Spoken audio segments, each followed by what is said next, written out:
लेकुराचे हित वाहे माऊलीचे चित्त ऐसी कळवळ्याची जाती करी लाभावीन प्रीती पोटी भार वाहे त्याचे सर्वस्व हे साहे ऐसी कळवळ्याची जाती करी लाभावीन प्रीती तुका म्हणे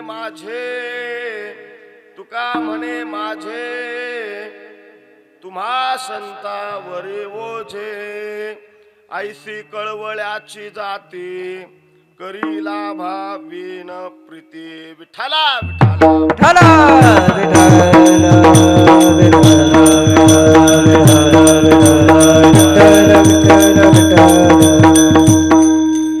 वक्रतुंड महाकाय सूर्यकोटी समप्रभ निर्विघ्नं कुरु मे देव सर्व कार्येषु सर्वदा महायोगपीठे तटे भीमरथ्यां वरं पुंडरीकाय दातुं मुनीन्द्रेः समागत्य तिष्ठन्तमानन्दकन्दं परब्रह्मलिङ्गं भजे पाण्डुरङ्गं विठ्ठला विठ्ठला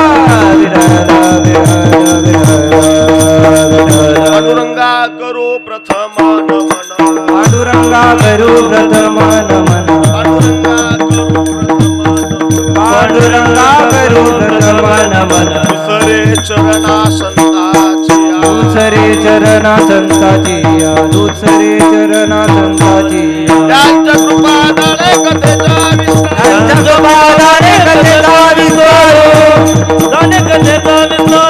कृपादाने कथेचा बाबाजी सद्गुरुदास तू बाबाजी सद्गुरुदास तुका लोकाभिरामं रणरंग धीरं राजीव नेत्रं रघुवंशनाथं कारुण्यरूपं करुणाकरन्तं श्रीरामचन्द्रं शरणं प्रपद्ये मनोजवं मारुततुल्यवेगं जितेन्द्रियं बुद्धिमतां वरिष्ठं वातात्मजं वानरयूथमुख्यं श्रीरामदूतं शरणं प्रपद्ये सच्चिदानन्दरूपाय विश्वोत्पत्त्यादि हेतवे तापत्रय विनाशाय श्रीकृष्णाय वयं नुमः ॐ नमो ज्ञानेश्वराय ॐ नमो ज्ञानेश्वराय ॐ नमो ज्ञानेश्वराय ॐ नमो ज्ञानेश्वराय करुणा कराय जी दयाळ करुणा कराय जी दयाळ तुमचा अनुग्रह लाभलोय तुमचा अनुग्रह लाभलोय करुणा करा दयाळा करुणा करा दयाळा तुमचा अनुग्रह लाभलो तुमचा अनुग्रह लाभलो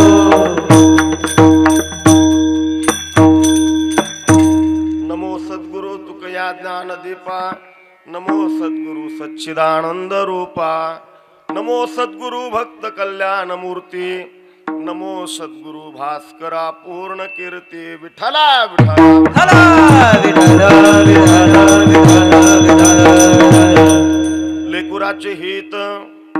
लेकुराचे हित वाहे माऊलीचे चित्त ऐसी कळवळ्याची जाती करी लाभावीन प्रीती प्रस्तुत कीर्तन रूपी सेवेकरता निवडलेला अभंग जगद्गुरु श्री संत तुकाराम महाराज यांच्या हा चार चरणाचा संतपर प्रकरणातील असून महाराज साधकाने पारमार्थिक जीवनामध्ये वाटचाल करत असताना आपल्या वाटचालीचं ओझं कोणावरती घालावं हे स्वतःच्या स्वानुभवातून व्यक्त करतायत विठ्ठला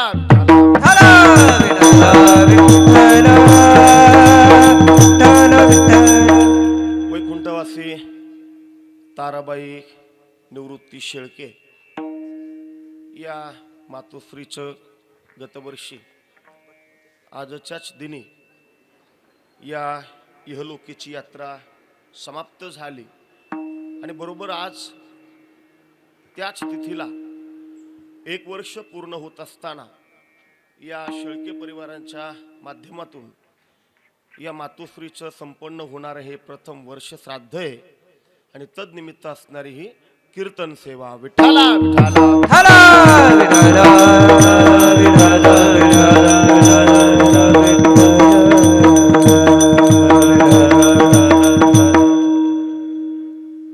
वर्ष श्राद्ध संपन्न होतंय. खर तर भगवान श्रीकृष्ण बोलतायत गीतेमध्ये, ज्या ज्या संबंधाने जी जी क्रिया करणार आहात ती ती क्रिया तिथपर्यंत पोहोचवण्याची जबाबदारी माझी आहे.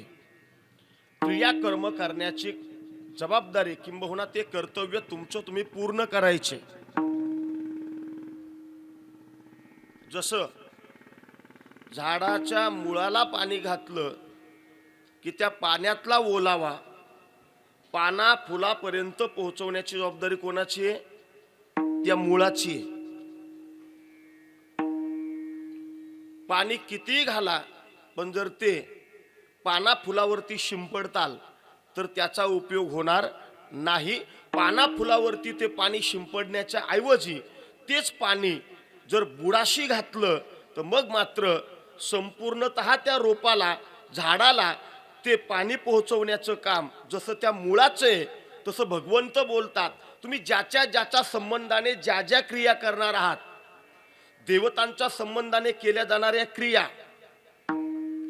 पंचमहाभूतांच्या संबंधाने केल्या जाणाऱ्या क्रिया, मी फक्त भूतांच्या संबंधाने म्हटलेलो नाही, पंचमहाभूतांच्या संबंधाने केल्या जाणाऱ्या क्रिया आणि पितरांच्या संबंधाने केल्या जाणाऱ्या क्रिया, या क्रिया करण्याची जबाबदारी तुमची, त्या तिथपर्यंत पोहोचवण्याची जबाबदारी माझी, असं स्वतः भगवंत गीतेमध्ये बोलतात. यांती देवव्रता देवान पितृन यांती पितृतः भूतानी यांती भूतेज्या यांती मध्या जिनोपी माम. विठ्ठला विठ्ठला हला विठ्ठला विठ्ठला विठ्ठला.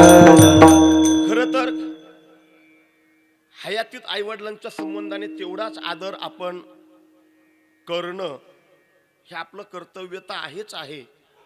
पण त्यांच्या मृत्यूच्या पश्चात जी अनेकविध क्रियाकर्म करावी लागतात, महाराज बोलतात ती क्रियाकर्म सुद्धा तुम्ही कर्तव्य बुद्धीनेच केली पाहिजे.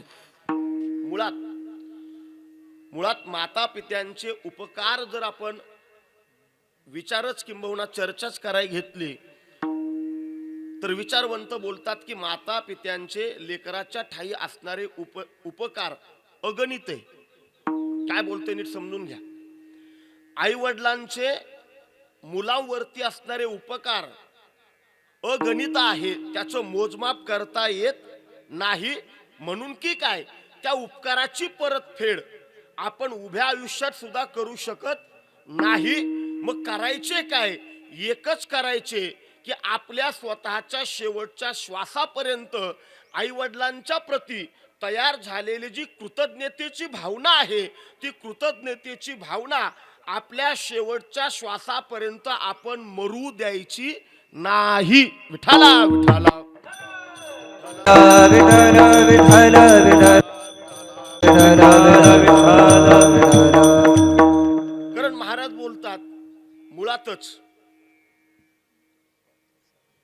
आता कदाचित तुम्ही शिकून शान झालेला असताल, आता वयपरत्वे समज आली असेल, शिक्षणाने तुम्हाला ते उमगलं असेल, पण महाराज बोलतात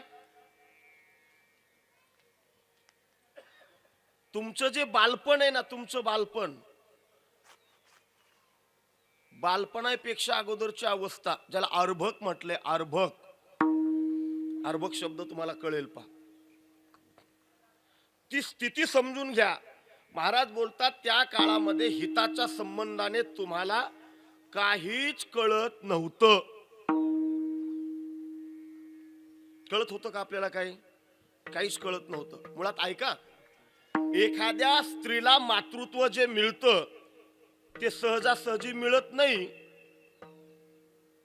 बरं, मी म्हणतो एखाद्या स्त्रीला ते मातृत्व मिळू नये, दुर्दैवाने असं तिच्या जीवनात जर घडलं, बरं का, जर एखाद्या स्त्रीला मातृत्व तिच्या वाट्याला जर आलंच नाही तर मग सासू नावाचा प्राणी गप्प बसत नाही. बरोबर ना? मी म्हणत होते लग्न तिच्याशी करू नको, बुडवला ना वंश, कुठून आली पांढऱ्या. आता का सगळं मी सांगितलं पाहिजे का तुम्हाला? हे ज्ञानेश्वरीतलं नाही सांगत, तुमचीच वाक्य सांगतोय मी. बोलतात ना ओघाने. पण एक लक्षात घ्या, ते मातृत्व मिळवणं एवढं सहजासहजी सोपं नाही. एखाद्या स्त्रीच्या वाट्याला ज्यावेळेस मातृत्व येतं ना, त्यावेळेस त्या स्त्रीला साक्षात मृत्यूच्या कुशीत शिरून आपल्या बाळासहित स्वतःची सही सलामत सुटका करून घ्यावी लागते. तेव्हा तिला मातृत्व मिळतं. म्हणूनच त्याला शब्द आहे बाळंत. झाली दोघांची सुटका, बाळ आणि आई. झाली दोघांची सुटका. काय बोलतोय पहा, बाळ आणि आई झाली दोघांची सही सलामत सुटका. तर समजा बाळही कळेल आणि आईही मिळेल. पण जर दैव दुर्विलास ओढावला तर कधी कधी दोघांपैकी एक किंवा कधी कधी दोघांचाही अंत होऊ शकतो. म्हणूनच त्याला म्हटले बाळंत. विठाला विठाला विठाला विठाला विठाला. म्हणून मी तुम्हाला बोललो की एखाद्या स्त्रीला मातृत्व मिळणं एवढं सहजासहजी सोपं नसतं. मृत्यूच्या कुशीमध्ये शिरून तिला बाळासहित स्वतःची सही सलामत सुटका करून घ्यावी लागते. अन्यथा बाळंत ही प्रक्रिया अशी आहे की त्यामध्ये कदाचित एकाचा किंवा प्रसंगी दोघाचा अंत सुद्धा होऊ शकतो. हे उगीच नाही म्हटलं आई थोर तुझे उपकार. या उपकाराची परिसीमा, त्याचं मोजदाद तुम्ही कशातही करू शकत नाही. विठाला विठाला विठाला विठाला विठाला. मी तुमच्याशी संवाद साधत होतो. एखादी माता प्रसूत होते, तिला लेकरू होतं, भलं ते मुलगा असू किंवा मुलगी असू. पण ऐका, जन्माला आलेलं बाळ, त्या बाळाची संपूर्णतः काळजी कोण घेत असतं? आई घेत असते. आई. बर का? बसलेल्या बापांना सांगतोय मी, तुम्हाला कळतंय माझं बोलणं? त्या लेकराला खोकला येऊ नये म्हणून तिने आंबट सुद्धा इच्छा असली तरी खायची नाही आईने. आणि तुम्ही डाभ्याव पार्ट्या जोडायच्या, मुलगा झाला घे पार्टी. कारण दे पार्टी म्हणणारी आई ते हजरच असतात ना. विठाला विठाला विठाला विठाला विठाला विठाला. ऐका, माझे हात जोडून तुम्हाला विनंती अशी आहे, 10-20 ला सुरू झाले म्हणजे मी 12-20 पर्यंत मी बंद करीत नसतो. 10-20 नाही, 10-25 ला पार सुरू झाले. आता माझी विनंती तुम्हाला एवढीच आहे की तुम्ही एवढं पुढं सरून बसा, पुढंच कुणाला येऊशी नाही वाटलं पाहिजे. एवढं पुढं सरा पुढं बसा. मी प्रत्येक वेळी नवीन मांडण्याचा प्रयत्न करत असतो. मग ते उगं येणारं जाणारं गप येत नाही. ते असं काय करीत, असं काय करीत. आता ते प्रचारात करायचं असतं, ती इकडं कळतच नाही. पण ती चालू प्रचारामुळे ती काढली सवय, ती इकडे येते पुन्हा. सरा पुढं या पुढं या. काय स्थानिक लेवलला कीर्तन करतोय, बाहेरच्या सारखा तुम्हाला तर बोलूच शकत नाही. नाही तर पुन्हा तुम्ही माझं नाव नाही घ्यायचं.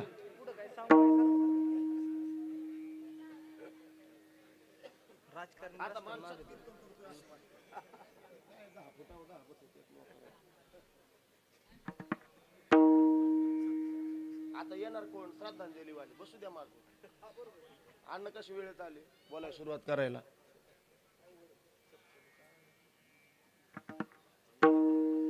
विठाला विठाला विठाला विठाला विठाला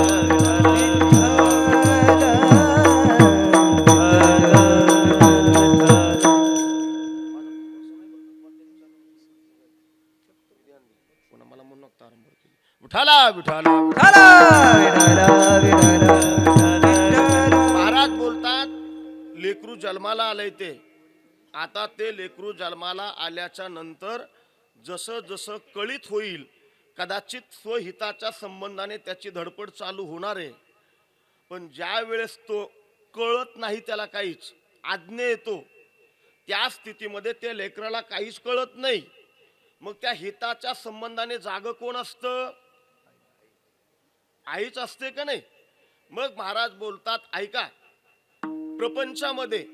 प्रपंचामध्ये स्वतःचा भार दुसऱ्यावर प्रत्येक वेळी ढकलताल तर बऱ्याच वेळा आता प्रपंचातलीच माणसं तुम्हाला नावं ठेवतील. कुटुंब का फुटतात बरं? कुटुंब का फुटतात याचा कधी विचार केला का? ऐका, कुटुंब ही अशी एकमेव संस्था आहे, त्या कुटुंब संस्थेमध्ये कोणी कधीच हिशोब करायचा नसतो. मी किती काम केलं आणि गावभर कोण फिरत राहिलं याचा हिशोब केला की वाद झाल्याशिवाय राहत नाही. मग याचा अर्थ फिरणाऱ्याला फिरून द्यायचं आणि राबणाऱ्याने फक्त राबायचंच का? अजिबात नाही. मग कोण फिरतय आणि कोण राबतय याचा हिशोब करण्यापेक्षा एकच काम करायचं, काय? सगळ्यांनी हिशोबात राहायचं, म्हणजे हिशोब मांडावा लागत नाही.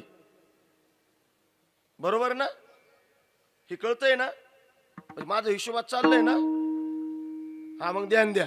विठाला विठाला विठाला विठाला विठाला. मी तुमच्याशी संवाद साधत होतो की हिताच्या संबंधाने जर विचार केला ना, तर प्रपंचामध्ये एकत्रित कुटुंबामध्ये राहत असताना जर एकमेकाची जबाबदारी एकमेकावर जर ढकलत असतील तर ते घर फुटायला वेळ लागत नाही. प्रत्येकाने आपली जबाबदारी पार पाडलीच पाहिजे. हा व्यवहार सांगतोय,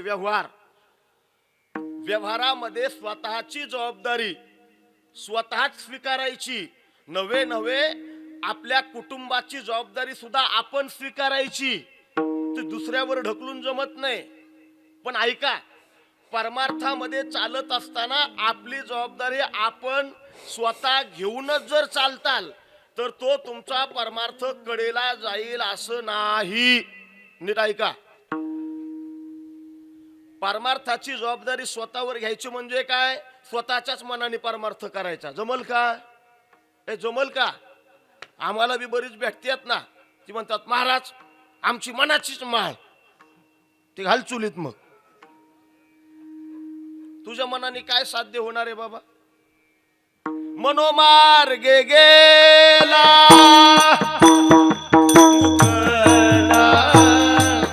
हरिपाठ रामला तोच धन्य. हरिपाठ रामला तोच धन्य. मनोमार्ग गेला तो तेथेची मुकला. हरिपाठ रामला तोच धन्य. हरिपाठ रामला तोच धन्य.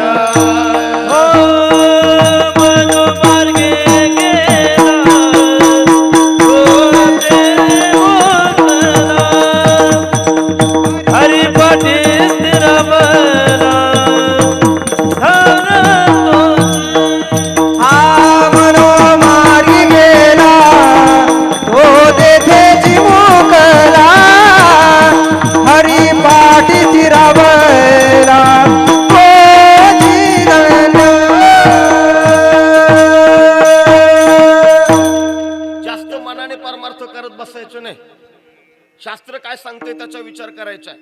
संत साहित्य आपल्याला काय सांगते त्याचा विचार करायचा आहे आणि त्या पद्धतीने आपल्याला परमार्थ करायचा आहे. महाराज बोलतात, तुमचा परमार्थ यशस्वी कधी होईल?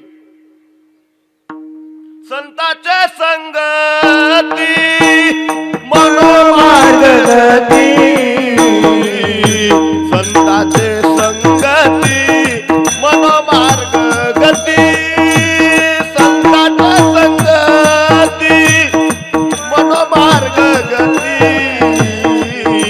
संतांचे संगती मनोमार्गगती. संतांचे संगती मनोमार्गगती. संतांचे संगती मनोमार्गगती.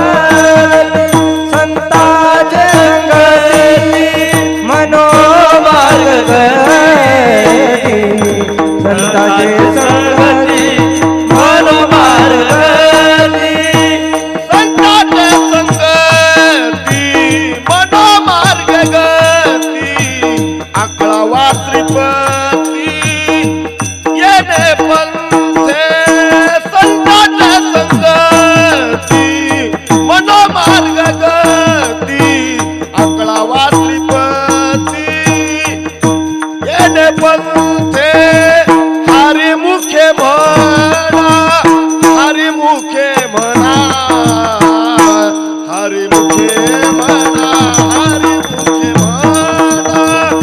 हरिमुखे म्हणा हरिमुखे म्हणा हरिमुखे म्हणा हरिमुखे म्हणा हरिमुखे म्हणा मनोमार्गती अकळवासीपती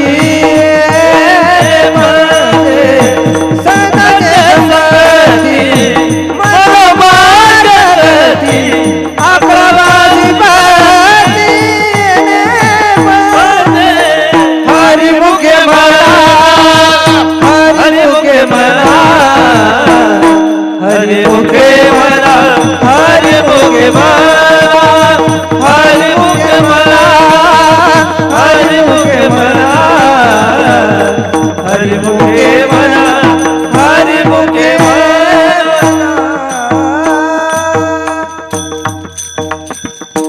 महाराज बोलतात संतांच्या संगतीत जायचं आणि संतांच्या संगतीत गेल्यानंतर काय करायचं माहिती का?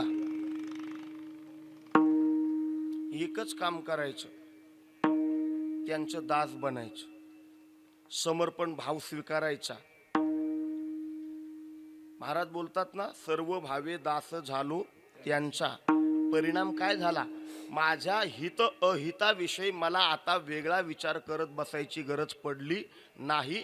ज्यांच्यावरती विश्वास ठेवला ना, महाराज बोलतात तेची माझे हित करीती सकळ. मग आपण काय करायचं? आपण एक काम करायचं, पडोनी राहीन तये ठाई. म्हणजे नेमकं काय करायचं? आपल्या हित अहिताचा भार त्यांच्यावरती घालायचा. महाराज म्हणतात, महाराज बोलतात ते देवाचं प्रमाण आहे. घेतो ते प्रमाण घेतो मी, थोडं थांबा. महाराज बोलतात माझ्या जीवनामध्ये मी एकच केलं, काय? संतांच्या संगतीमध्ये गेल्यानंतर मी त्यांच्यावरती भार घातला आणि मग मात्र मी निश्चिंत राहिलो. घालोनिया भार राहिलो निश्चिंत, घालोनिया भार राहिलो निश्चिंत, घालोनिया भार राहिलो निश्चिंत, घालोनिया भार राहिलो निश्चिंत, घालोनिया भार राहिलो निश्चिंत, घालोनिया भार राहिलो निश्चिंत, घालोनिया भार राहिलो निश्चिंत, घालोनिया भार राहिलो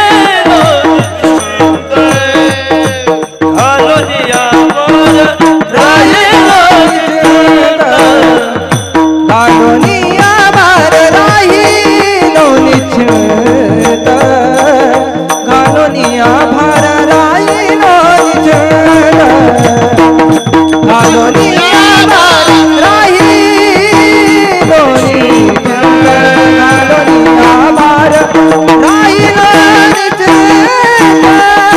घालोनिया भार राहिलो निश्चिंत, घालोनिया भार राहिलो निश्चिंत, घालोनिया भार राहिलो निश्चिंत, घालोनिया भार राहिलो निश्चिंत.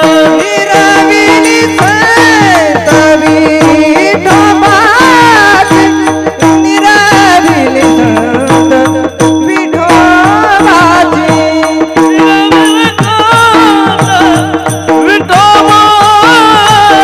निरविली संत विठोबाची, निरविली संत विठोबाची, निरविली संत विठोबाची, निरविली संत विठोबाची, निरविली संत विठोबाची, निरविली संत विठोबाची, निरविली संत विठोबाची,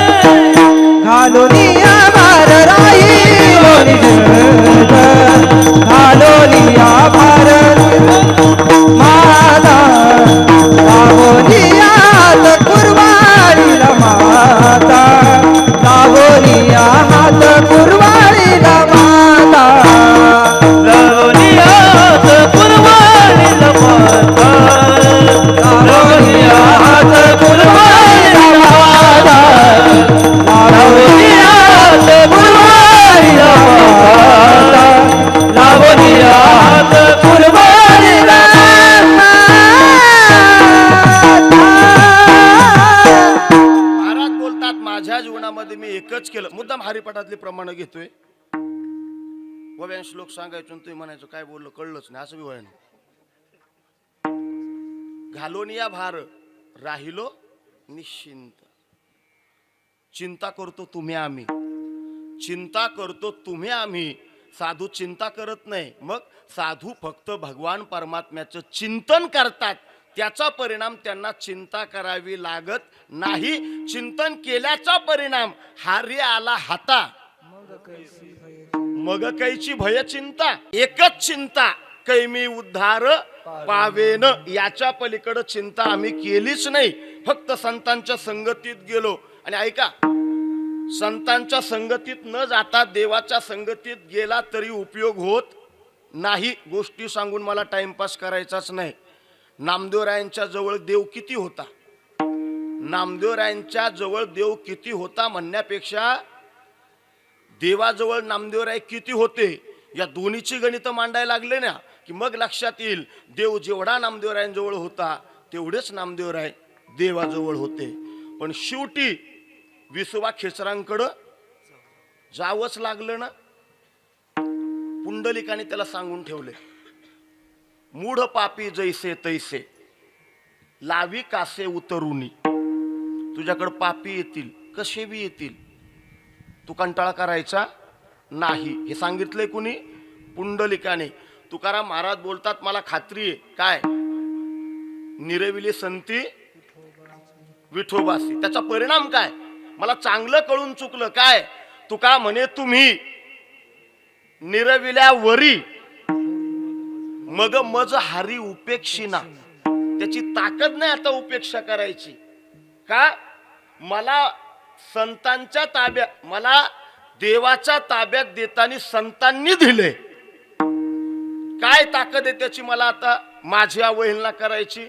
म्हणून महाराज बोलतात, मला खात्री आहे म्हणूनच मी बोलतोय, राहिलो निश्चिंती. मला आता वेगळी काळजी करायची गरज नाही. झालं तर बळच असं बघत बसायचं. कोण सांगितलंय घेणं देण्याचं? विठाला विठाला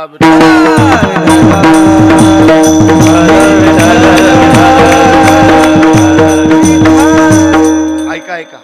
मग महाराज बोलतात, माझ्या जीवनामध्ये मी भार घातला.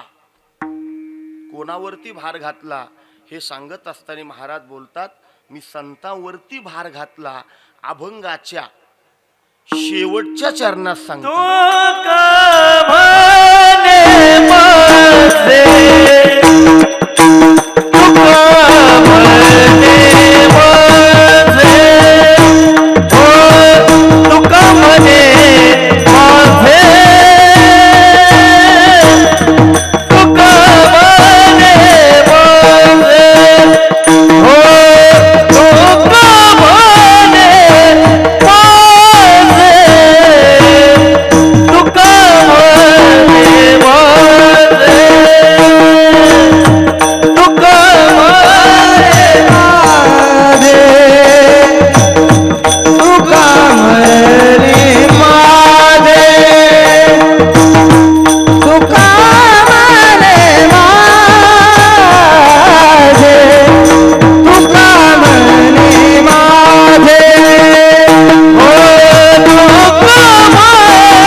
अहिताविषयी मला विचार करायची गरज नाही. संतांच्या ठाई मी समर्पण भाव मांडलाय, त्यांच्या ठाई समर्पण भाव मी स्वीकारलाय.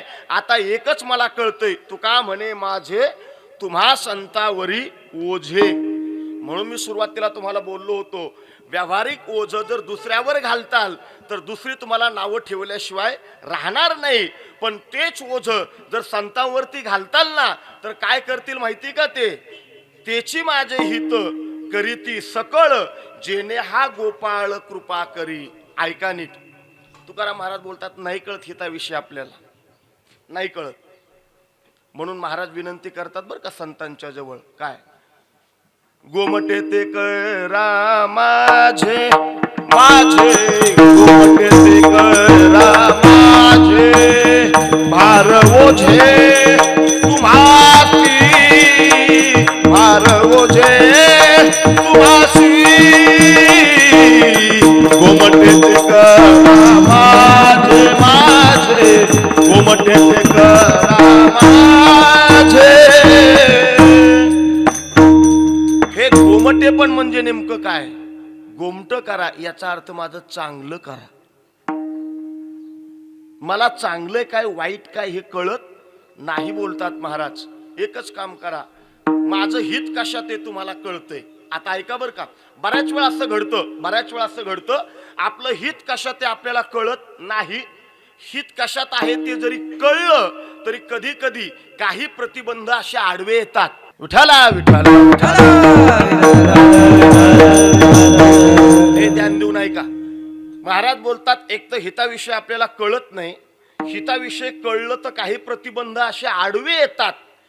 आपल्याला हित कशात आहे ते कळून सुद्धा त्या हितापर्यंत आपल्याला पोहोचता येत नाही. महाराज, पहिली गोष्ट, आपलं झालेलं पाप, आपल्या हातून घडलेलं पाप आपल्याला तिथपर्यंत पोहोचू देत नाही. आयुष्य गेलं काही काहींचं ऐकण्यात. काय? पवित्र अशी तुळशीची माळ धारण करा. ऐकून ऐकून कान काय इंच पार कानठळ्या बसल्या. आता पार घरचीच वाट बघत यात, तरी सुद्धा माळ घालायला तयार नाही. याचा अर्थ काय? आधीचं पाप त्याला सत्कृत्य करून देत नाही. पापाविन पाप नाही येत पुढे.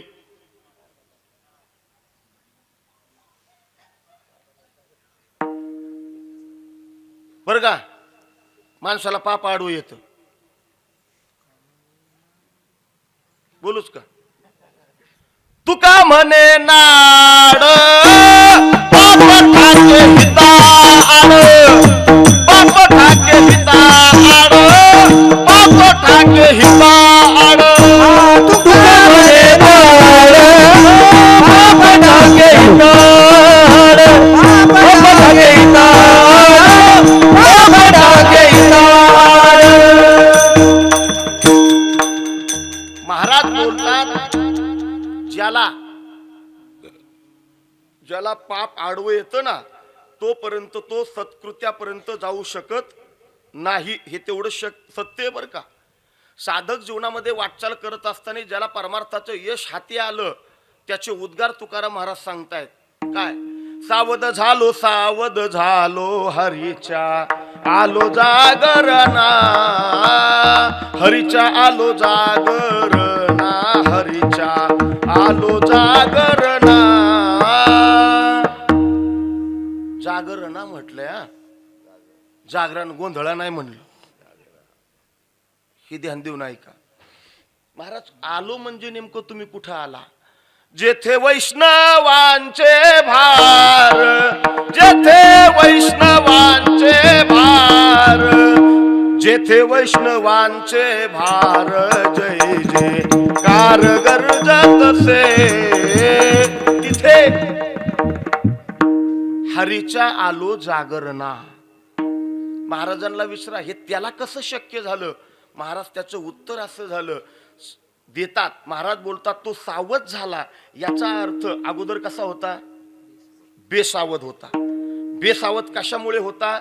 केलेलं पाप. आता झालं काय? पाप गेलं. त्याच्या अभंगातलं तिसरं चरण आहे, त्याच्यामुळे तो सावध झाला, जागा झाला.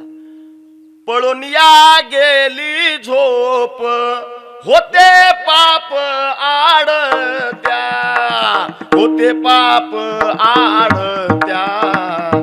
परिणाम काय? महाराज बोलतात आड असणार पाप निघून गेलं. आता मी सावध झालो. म्हणजे हिताच्या आड काय येतंय? पाप. आता ऐका, दुसरी गोष्ट, हिताच्या आड येते ती लाच. हिताच्या आड येते ती लाच. माणसं आहेत ना, माणसं जिथं पाया पडायला पाहिजे तिथं पाया पडत नाही, आणि नको तिथं पाया पडल्याशिवाय राहत नाही. आता हा 15वडा असा आहे, कोणी बी तुमच्या पाया पडेल ते भाग सोडून द्या. आणि नसेल कळत तर आपलं पंक्तीला बसा थोड्या वेळाने, आपली काही तक्रार नाही. कुणी येईल तुमच्या पाया पडल. माझ्या बोलण्याचा आणि बाकीचा कसला संबंध लावू नका बरं का, शपथ लावू नका. आठवण झाली म्हणून बोलतोय. दुर्दैवाने स्वर्गीय शब्द वापरावा लागतो. स्वर्गीय अजित दादा म्हणायचे, आजचे पुढारी पाया पडायच्या लायकीचे राहिलेले नाहीत. क्लिप युट्यूबला हुडका मग मला भेटा, तुम्ही असं का म्हणला ते बोलले ते मी तुम्हाला सांगतोय, माझ्या पदरचं नाही. विठाला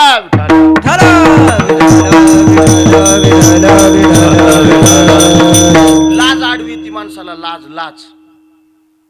मी सांगत होतो, माणसं जिथं डोकं टेकवायला पाहिजे बरं का अण्णा, माणसं जिथं डोकं टेकवायला पाहिजे तिथं डोकं लावत्यात. हे कळलं तर बरं होईल तुम्हाला. माणसं जिथं डोकं टेकवायला पाहिजे तिथं डोकं लावत्यात, आणि जिथं डोकं लावायला पाहिजे तिथं डोकं टेकावत्यात. आणि मग डोकं फुटल्यावर म्हणतात, कसं फुटलं कळलंच नाही, फुटणारच.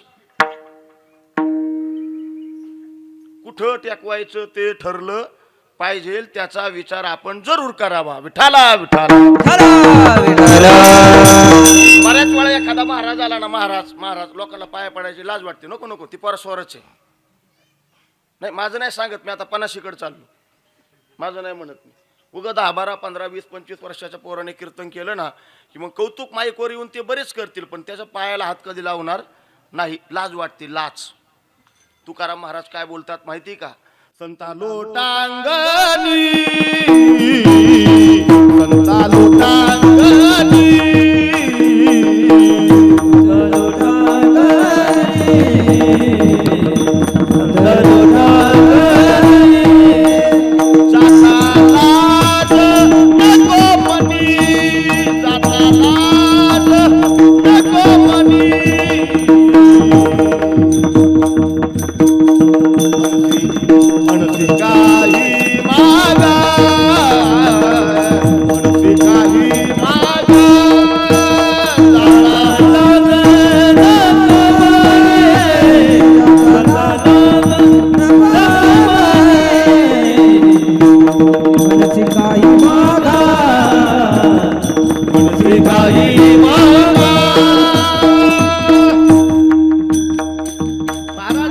कदाचित संत समोरून आले तर त्यांच्या चरणावरती लोटांगण घालण्याविषयी माझ्या मनात लाज निर्माण होऊ देऊ नको. कारण लोटांगण तिथंच घातलं पाहिजे, लोटांगण तिथंच घातलं पाहिजे. काय मोकळ्या पटांगणातच घालतात, घेणं नाही देणं नाही. तिथं माथा टेकवल्याच्या नंतर तुझं कुठं ना कुठं हित होणार आहे. महाराजांना जाणीव आहे. याचा अर्थ काय? परमार्थात लाज आडवी येते. नाही केला करविला पर उपकार, नाही दया आली पीडिता पर, करू नये तो केला व्यापार. महाराज बोलतात हे करू नये ते सगळंच केलंय ना. धरिली लाज, सांडिले हित, नावडे पुराण, बैसता संत.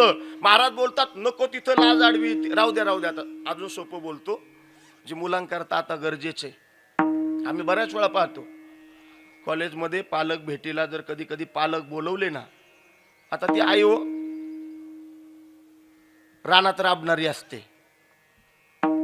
गरिबीतली असेल तर तिच्या अंगावरचं ते वस्त्र, साडी, लुगडं काय घ्यायचं तो शब्द घ्या. चांगली नसते, मळलेली असते, कळकटलेली असते, फाटलेली असते. बरोबर ना?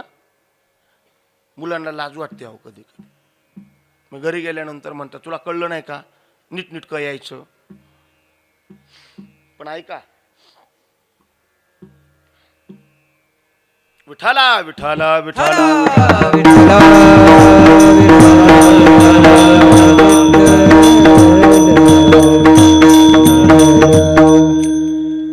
जीवनामध्ये दोन पात्रांची लाज कधीच वाटून देऊ नका. एक आहे आई आणि दुसरा आहे बाप. याचं कारण सांगतो तुम्हाला.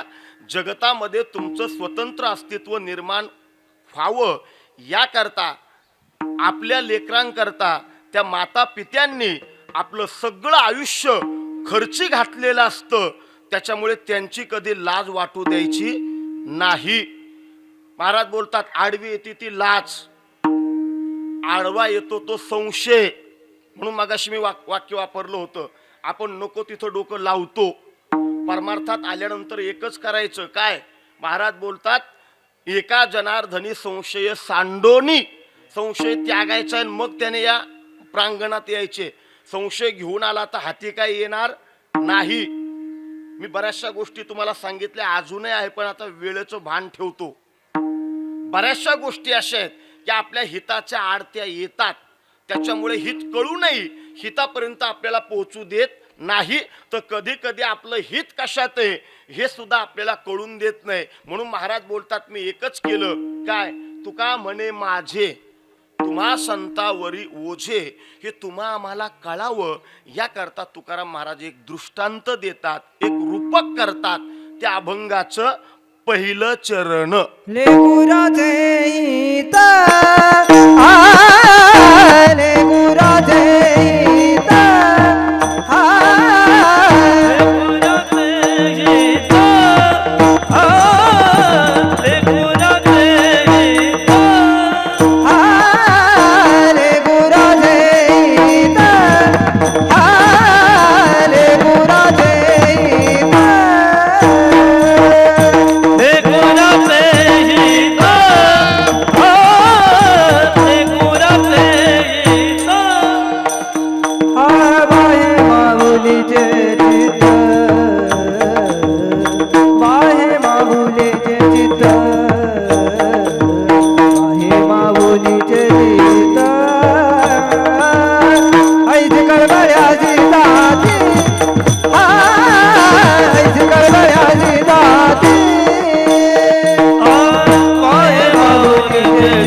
लेकुराचे हित हित वाहे माऊलीचे चित्त. नीट ऐका. तिच्या अंतःकरणामध्ये लेकराच्या हितासंबंधाने ती किती तत्पर असते आणि लेकराच्या हिताचा कळवळा तिला किती असतो. प्रसंगी आपल्या जीवनातल्या वर्तनाविषयी ती सगळा बदल करते, सगळा बदल करते. कोणाकरता? लेकरा करता. ऐका, आता जास्त पाला लावत नाही, दृष्टांत तुमच्या समोर मांडतो. महाभारतीय युद्ध पुकारलं आणि महाभारताचं युद्ध होणार हे सगळ्यांच्याच लक्षात आल्यानंतर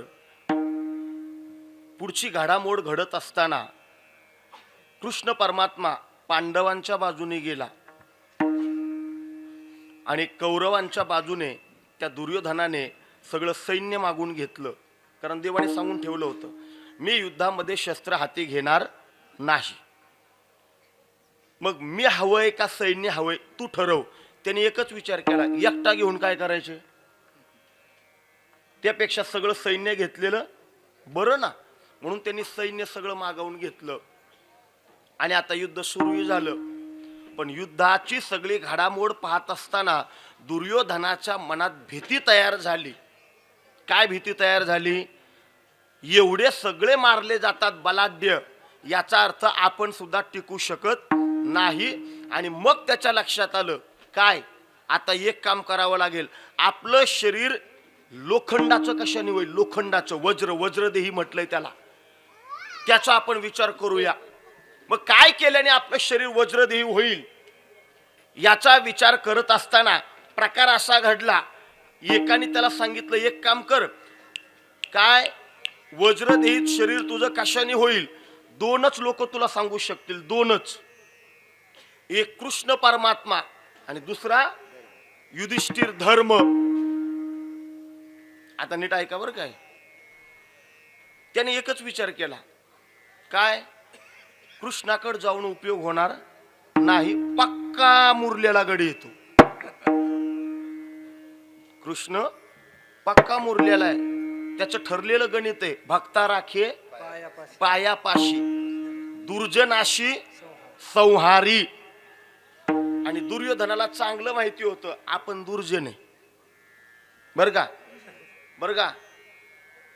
मी दुर्जन आहे हे मान्य करणं हा सुद्धा दुर्योधनाचा सज्जनपणाच आहे.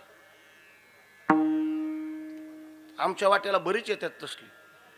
आज काय कीर्तन मानावं असं नाही झालं, शहाण्या तुझा हरिपाठ पाठ नाही नालाय का, आणि आमच्या बोटो वडीतोय. लय खोडील माणसं. मी म्हणतो कधी कधी तो दुर्योधन परवडला कमीत कमी. एखादा म्हणला काय आमची बसणी नीट बसनच करीत नाही, मग म्हणला तुम्ही यांना म्हणायला हा आपल्याला येतच नाही, मग तोंड बंद ठेव ना, का तोंड हाणल्यावर कळन तुला. काय बोलतेल त्याचा भरवसाच नाही. त्याने मान्य केलं मी दुर्जन आहे. काहींचं निराळ असतो, खायचं दात एक, दाखवायचं दात निराळच असतं. जाऊ दे 5 मिनिटं जाईल सांगतोच, नाहीतरी काय 10:30 सुरू झाले. मी भेट नसतो, तुम्हाला ही काही कळत नाही बरं का. आता आम्हाला पहिल्यापासून खोड असे बरं का, खोड म्हणण्यापेक्षा सवय. 10 वाजता वर्ष श्राद्धाच्या कीर्तनाला आपण मालकाच्या घरी पोहोचायचं. भले तिकडे 10:30 सुरू हो, तर 11:45 सुरू हो, ज्यादा ताण घ्यायचा नाही. पण आपण 10 वाजता तिथं पोहोचलंच, बरोबर आहे का नाही. भांडवल उघडं करून आपण करतो. आता आमच्यातल्यांना काही खोड असे यायचं 10:15, मग सुरू होता 10:30, चालू होता 11.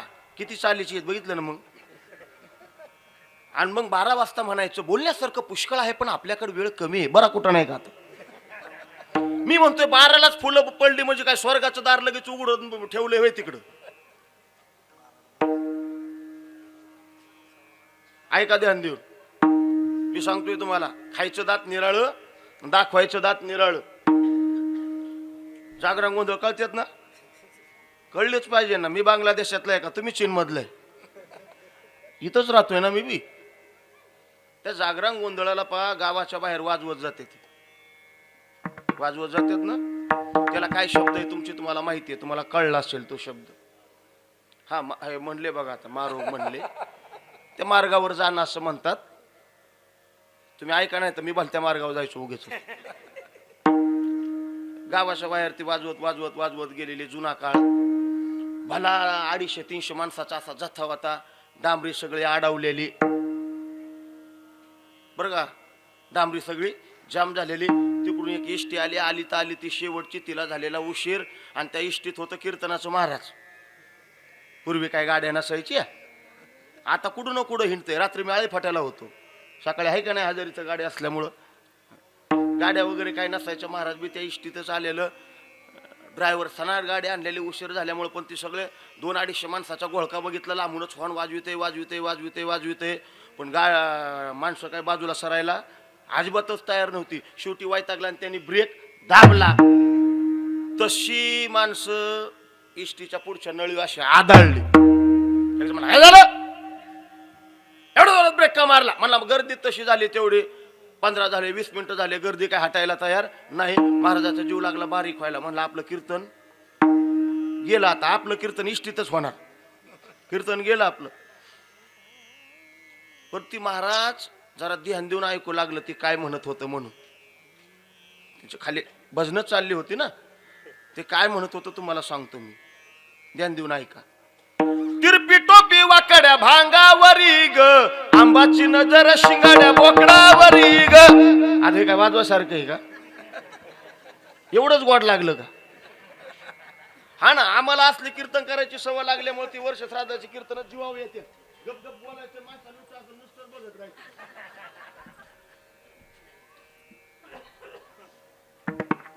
महाराजांनी विचार केला, गाड्या कीर्तन बुडलं तरी चालेल, पण कुणाची नजर आहे कुणावर ती शोधायचंच. महाराज पिशवी घेऊन उतारलं, त्यांच्यात मिसळलं, त्यांच्यात मिसळून त्यांच्या बरोबरच निघालं. तिथलं उराकलं, घरी आले. घरी आल्यानंतर देवतांचा कार्यक्रम काय असायचा तो सगळा संपला. आणि आता पंक्ती बसल्या ना, पंक्ती जेवायला. ती माईकवर एक जण आलं पुकारायला लागला, ऐका. मला वाटतं पटक्याने बोललं पाहिजे, नाही तर ऐका हो ऐका म्हणलं त्यांना वाटलं प्रचाराचीच गाडी आली का. ऐका, खाणाऱ्याने उजव्या हाताला,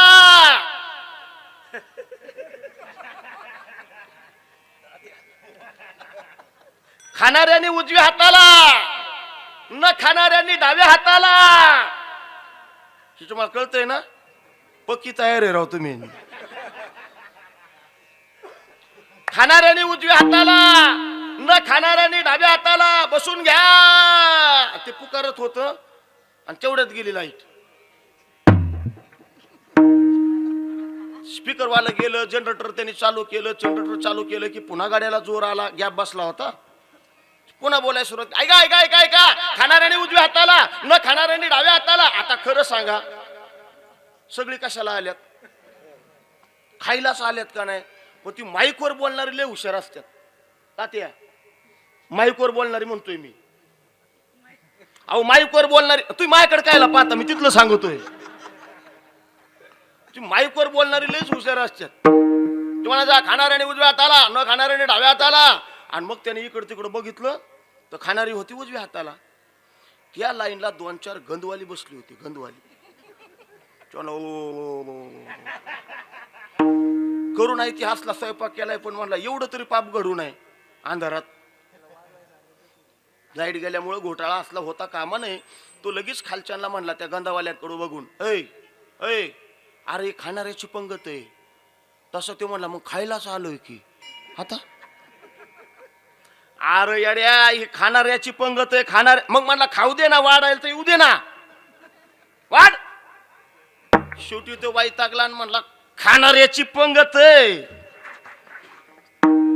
आता तरी गंधावाल्यांकडून वेगळं उत्तर यावं का नाही? ती गंधावाली काय म्हणली माहिती का? मग असू दे ना, आण.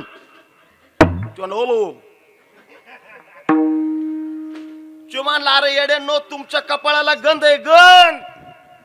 तशी ती 3-4 म्हणली, आमच्या कपाळालाच गंध आहे, गळा मोकळाचे.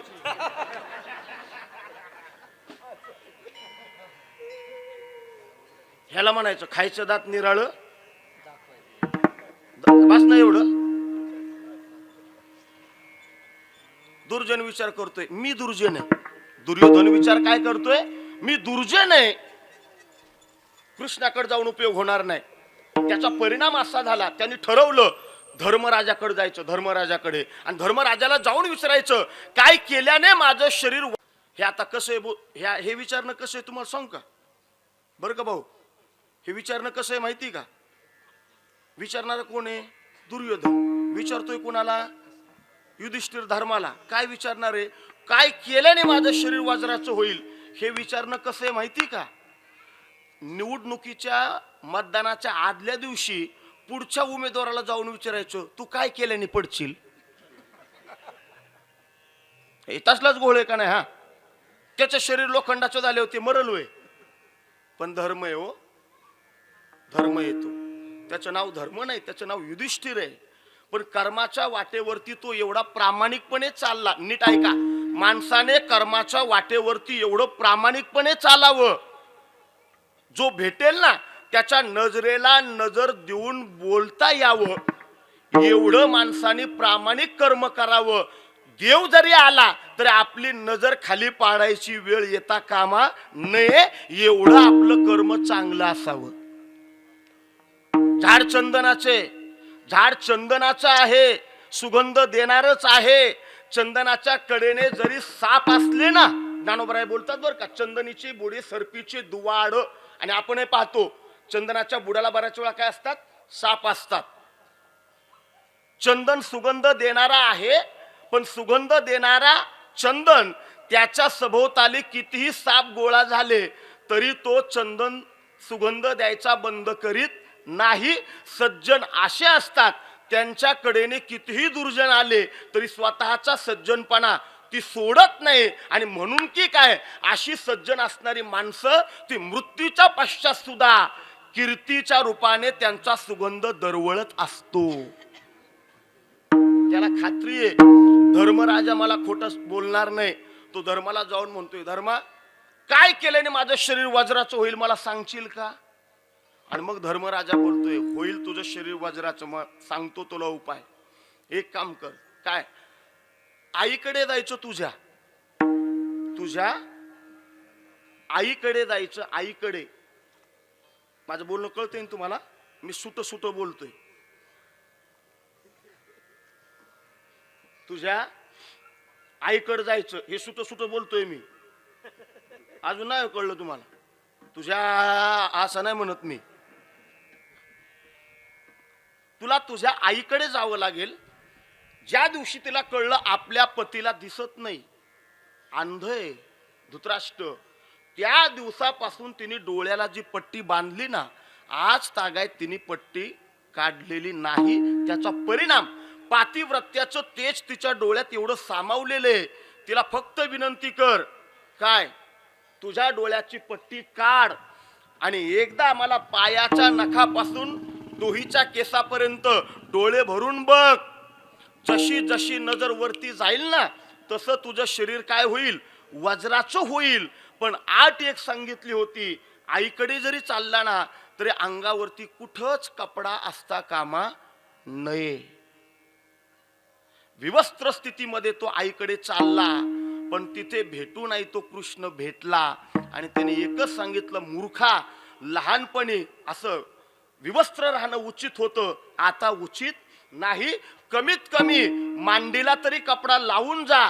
त्याला ते पटलं, त्याने मांडी झाकली, आईच्या समोर गेला. गांधारीने विनंती केल्याबरोबर पट्टी डोळ्याची काढली. पायाच्या नखापासून दोहीच्या केसापर्यंत तिची नजर जशी वर जात होती ना, तसं शरीर सगळं वज्राचं होत होतं. पण ज्या वेळेस मांडीकडे तिची नजर गेली, तीच नजर डोक्याच्या केसापर्यंत गेली. आणि मग ती सांगते, बाळ, हा उपाय तुला सांगितला कोणी? मग ती बोलते, हा उपाय मला सांगितला धर्मराजाने.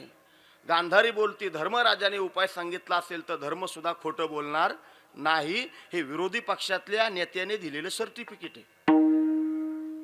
धर्म सुद्धा खोटं बोलणार नाही. जाता येता कोणाची गाठ पडली होती का?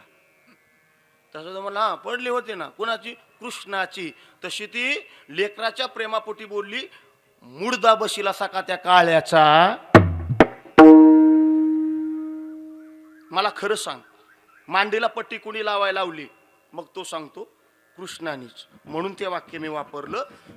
आणि मग आता आई वाहे माऊलीचे चित्त, हे सांगतोय तुम्हाला. चित्त आहे ना जाग्यावर?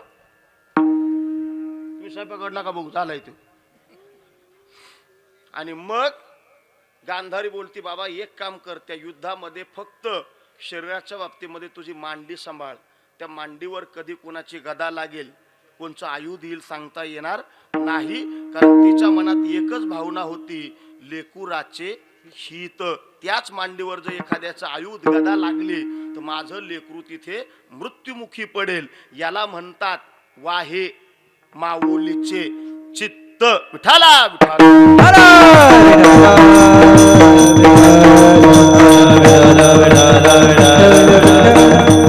म्हणून मी तुम्हाला बोललो, संस्काराच्या विषयी ती सावध असते. आणि संस्काराच्या विषयी सावध असते म्हणूनच तिला आई म्हटलंय ना. आज जगात काय झालंय माहिती का, सगळी माणसं आपल्या मुलावरती संस्कार करतायत, पण आपल्या मुलावरती संस्कार करत असताना प्रत्येक जण संपत्तीचा संस्कार करतोय, संपत्तीचा. पण त्यांनी एक लक्षात ठेवावं, संस्कार नावाची सुद्धा संपत्ती आहे, ती अगोदर आपण दिली पाहिजे.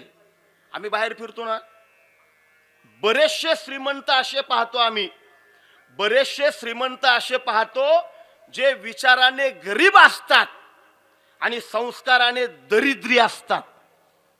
कोण? श्रीमंत. एक लक्षात घ्या, विचाराचं आणि संस्काराचं भांडार एवढं गोळा करा, त्याच्या बळावरती तुम्ही धनाने सुद्धा श्रीमंत व्हाल. पण विचाराचं आणि संस्काराचं जर दारिद्र्य असेल ना, धनाने किती श्रीमंत असताना तर एक दिवस भिकारी झाल्याशिवाय राहणार नाही. विठाला विठाला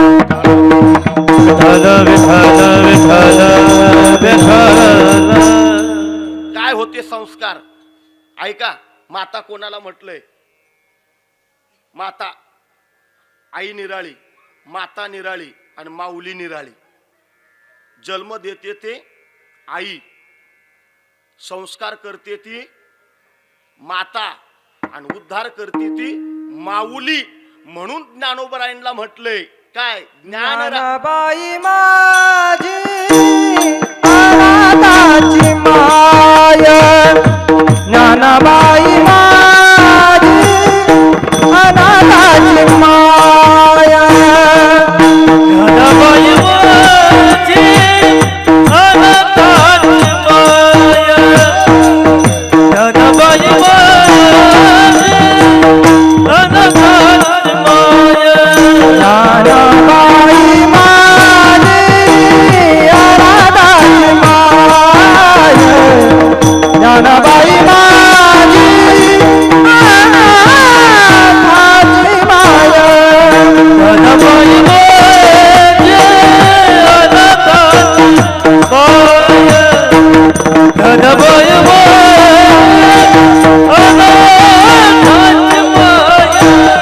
एका जनार्दनी पावतीताते, एका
ज्ञानाबाई माझी अनाथाची माय. एक 10 मिनिटात, 10 मिनिटाच्या आतही सेवा संपवायची, फक्त लक्षपूर्वक ऐका तुम्ही.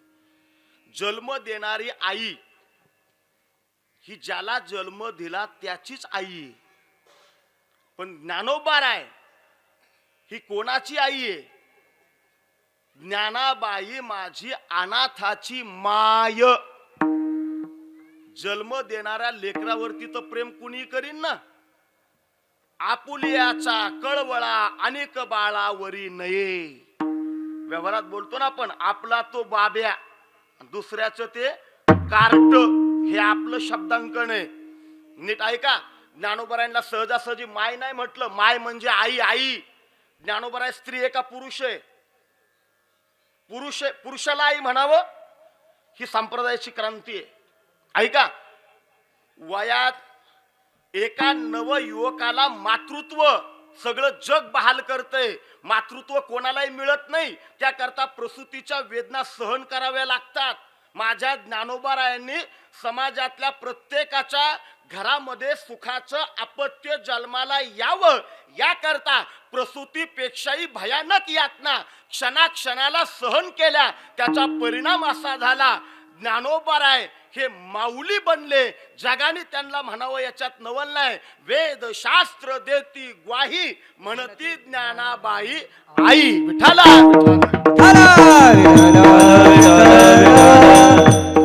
लेकरांनी लाथा घातल्या तरी आईला वाईट वाटत नाही. उलट ती काय म्हणते माहिती का, बघा ना आता कौतुकाने कसं ती पाय हलवते. घालतय लाथा पण ती काय म्हणते, आता ते पाय सुद्धा हलवते. बघा ना बघा, किती कौतुक आहे बरं. ऐका, समाजाने ज्ञानोबारायांना त्या काळामध्ये शिव्या सुद्धा दिल्या, पण ज्ञानोबारायांनी मात्र समाजाच्या उद्धाराकरता 9,000 ओव्या ज्ञानेश्वरीच्या रूपाने दिल्या. ज्ञानोबाराय जर भिक्षे करता आळंदीमध्ये चालाय निघाले ना, तर भिक्षेला आलेले ज्ञानोबाराय पाहिले की लोक म्हणायचे संन्याशाची कार्टी आली. लोक ज्ञानोबारायांकडे पाठ फिरवायची, पण त्याच समाजाच्या उद्धाराकरता ज्ञानोबारायांनी हरिपाठ दिला. बालपणी ज्या समाजामुळे यातनामय जीवन जगावं लागलं, विषवत अनुभव ज्या समाजाने बालपणी ज्ञानोबारायांना दिले, ज्ञानोबारायांनी मात्र समाजाच्या उद्धाराकरता अमृतानुभव दिला. म्हणून म्हटले ज्ञानोबारायांना अनाथाची माय. विठाला ऐका,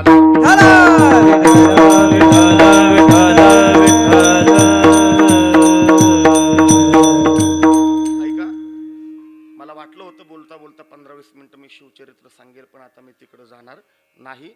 वेळेचंही बंधन थोडं पाळतोय. मला तुमचं टेन्शन येते, तुमची वेळ लय महत्वाची. तुम्ही शेवटच्या 10 मिनिटात यायला पाहिजे होतं.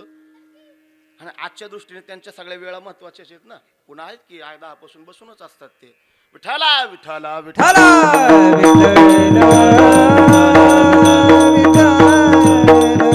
मग तुकाराम महाराज बोलतात, लेकराच्या बाबतीमध्ये जसं सांभाळीती, शिकविती, वाढविती हे जसं आई करते ना, तसं साधकाच्या बाबतीमध्ये संत काय करतात माहिती का. आता फक्त प्रमाण ऐका, काय सांगू आता. संतांचे उपकार मज निरंतर जागविती, त्यातला जागविती शब्द लक्षात घ्या. बोला पुढं. काय द्यावे त्यासे व्हावे उतराही, ठेवीत हा पायी जीव थोडा. त्याच्या पुढं सहज बोलणे हित उपदेशी करुणी सायास शिकविती. तुका म्हणे वत्स धेनुवेचे चित्ती, तैसे मज येती सांभाळीती. म्हणजे शिकविती, वाढविती आणि सांभाळीती या बाबतीमध्ये संत साधकाच्या बाबतीमध्ये सावध असतात. म्हणून जगद्गुरु तुकाराम महाराज लेकुराची उपमा, माय लेकराची उपमा घेत या ठिकाणी संतांचं मातृत्व किती मोठं आहे ते सांगण्याचा प्रयत्न करत असताना बोलतात, आईला जसा लेकराविषयी कळवळा असतो ना, तसा संतांना साधकाविषयी कळवळा असतो. अभंगाचं दुसरं चरण. ऐसे कळवळ्याची जाते, ऐसे कळवळ्याची जाते, ऐसी कळवळ्याची जाती, ऐसी कळवळ्याची जाती, ऐसे कळवळ्याची जाते, ऐसे कळवळ्याची जाते, ऐसी कळवळ्याची जाती, ऐसी कळवळ्याची जाती. करेला भावेला प्रीती, करेला भावेला प्रीती,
भावी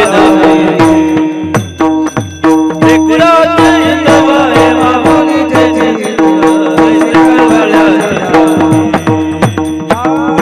करुणा भावी प्रीती विठाला विठाला विठाला विठाला विठाला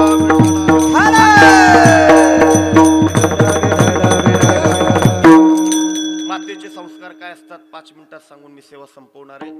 एक लक्षात घ्या, जन्म देते ती आई म्हटलंय मी, संस्कार करते ती माता.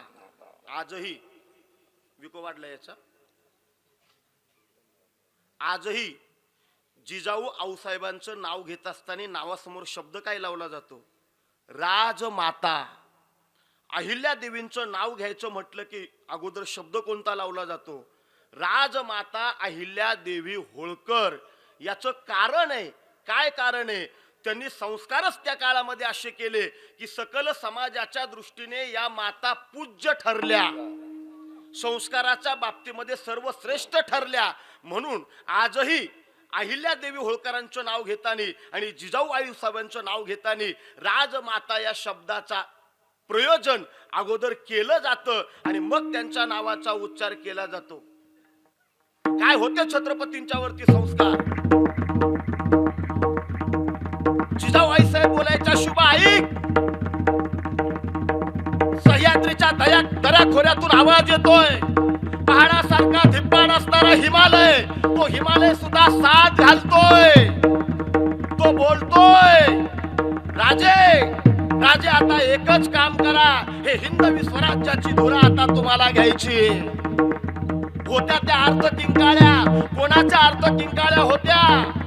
अरे ज्या महाराष्ट्रामध्ये भली पहाट वेदाच्या ध्वनीने सगळ्यांची पहाट मंगलमय होत होती, त्याच महाराष्ट्रामध्ये आज आवाज येत होता कोणाचा?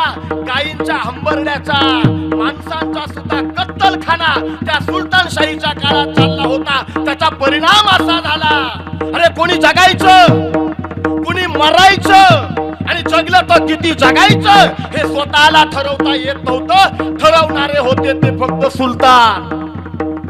अरे कमी प्रेत अशी होती जी भाग्यवान होती की त्या काळामध्ये त्यांना अग्निसंस्कार मिळत होता. सुलतानशाहीने त्यांची कत्तल उडवावी, आकाशात गिरट्या घालणाऱ्या गिधडांनी खाली यावं आणि त्या प्रेतांची लत्तर तोडावी, अशी अवस्था होती त्या काळामध्ये हिंदुस्थानामध्ये. हे पाहिलं होतं जिजामाता आऊसाहेब यांनी. त्याचा परिणाम काय झाला? जिजाबाई साहेब बोलतात, ऐक शुभा, अरे काय दुर्दैव आहे, या हिंदुस्थानच्या लेकी बाळीखाई असलेलं सौंदर्य, या हिंदुस्थानच्या लेकी बाळीखाई असलेलं तारुण्य, हे त्यांना वरदान वाटत नव्हतं, तो त्यांना शाप वाटत होता. याचं कारण होतं सुलतानशाहीचा कोणी कोणाच्या घरात घुसायचा, कोणाच्याही मनगटाला धरायचा आणि त्या माता माऊलीच्या आबरूची लक्तर तो वेशीवर टांगायचा. हे पाहिलं होतं राजमाता आऊसाहेबांनी, जिजाऊंनी. म्हणून जिजाऊ बोलतात, ऐक शुभा, एक लक्षात ठेव, शिंगणापूरचा महादेव, तुळजापूरची भवानी माता आणि जन्मदाता माता पिता यांच्याशिवाय जर कोणाला मुजरा करशील ना तर आम्ही समजू आमच्या पोटी दगड जन्माला आला, दगड.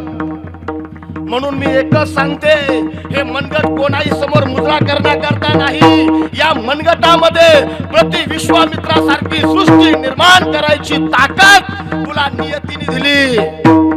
करता आलं तर एकच कर शुभा, राज्य व्हावे ही श्रींची इच्छा. हे संस्कार होते जिजाऊ आई साहेबांचे. त्याचा परिणाम असा झाला, छत्रपती या 12 मुलखामध्ये फिरत असताना जातीपातीचा विचार न करता असंख्य असे मावळे एकत्रित केले, त्यांची एकजूट बांधली आणि त्याच मावळ्यांच्या मनगटाच्या बळावरती हिंदवी स्वराज्य स्थापन छत्रपती शिवाजी महाराजांनी केलं.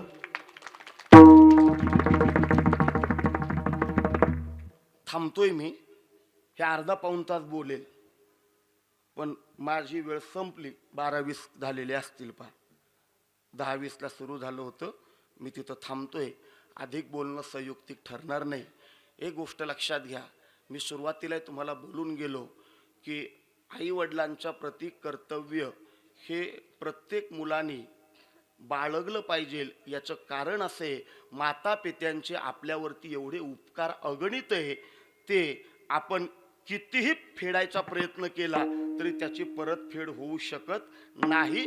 मग एकच करायचे, आपल्या शेवटच्या श्वासापर्यंत त्यांच्याविषयी असणारी जी कृतज्ञता आहे ना, ती आपल्या शेवटच्या श्वासापर्यंत मरू द्यायची नाही. ज्ञानेश्वर माऊली. ज्ञानराज माऊली तुकाराम ज्ञानेश्वर माऊली ज्ञानराज माऊली तुकाराम ज्ञानेश्वर माऊली. ज्ञानेश्वर माऊली ज्ञानराज माऊली ज्ञानेश्वर माऊली ज्ञानराज माऊली ज्ञानेश्वर माऊली ज्ञानराज माऊली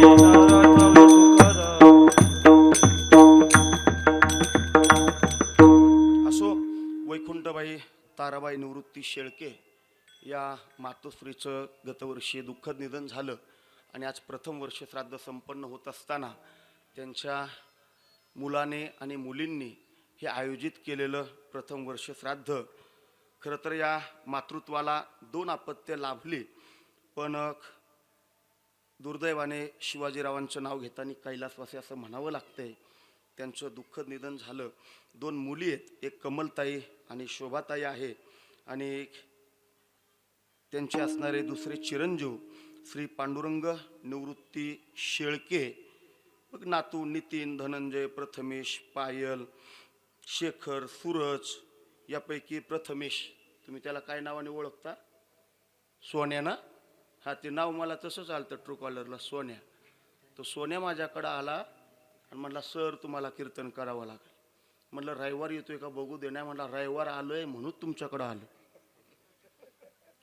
झाला मला ताण, नाहीतर मी गेलोच कुठं असतो. रात्री आळी फाट्याला असतो म्हणजे काय पुढं नाशिकला गेलो असतो का?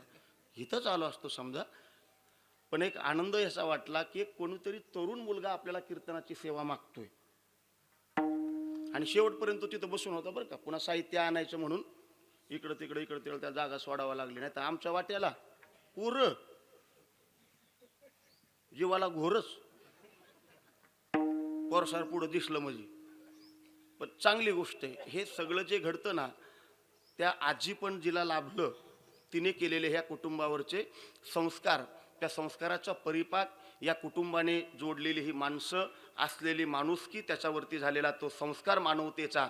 म्हणून की काय, असलेला मंडप गच्च भरलेला आहे. सगळेच बसले असते तरी मंडप पुरला नसता, एवढे तुम्ही उपस्थित निश्चितपणे आहात. आणि ह्या रणधुमाळी सुद्धा आता बरीचशी राजकीय मंडळी नावं जाणीवपूर्वक घेत नाही, इथं उपस्थित आहेत.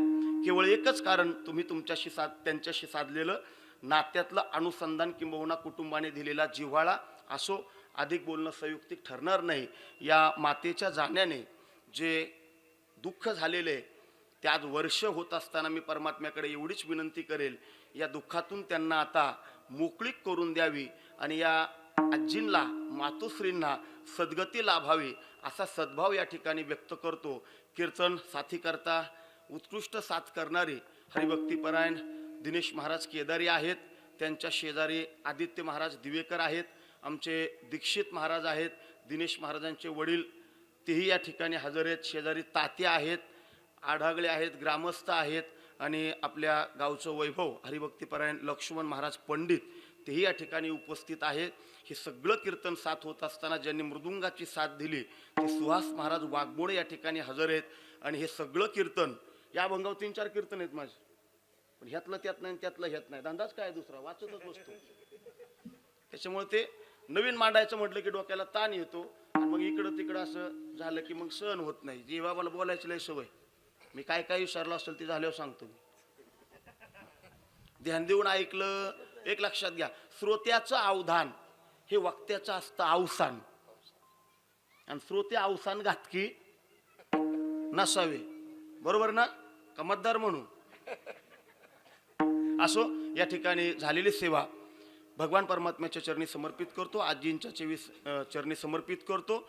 समोर असणारं शूटिंग आपल्याच गावातला आहे, आमिर बागवान मायबोली नावाचं चॅनल आहे. भरपूर कीर्तन आहेत, ऐकत चला. मोकळ्या वेळात गाणी ऐकण्यापेक्षा कीर्तन ऐकत जा, म्हणजे गाणे ऐकून तानातानी होणार नाही. बस ना आता एवढं. विठ्ठल जय जय विठ्ठल विठ्ठल जय जय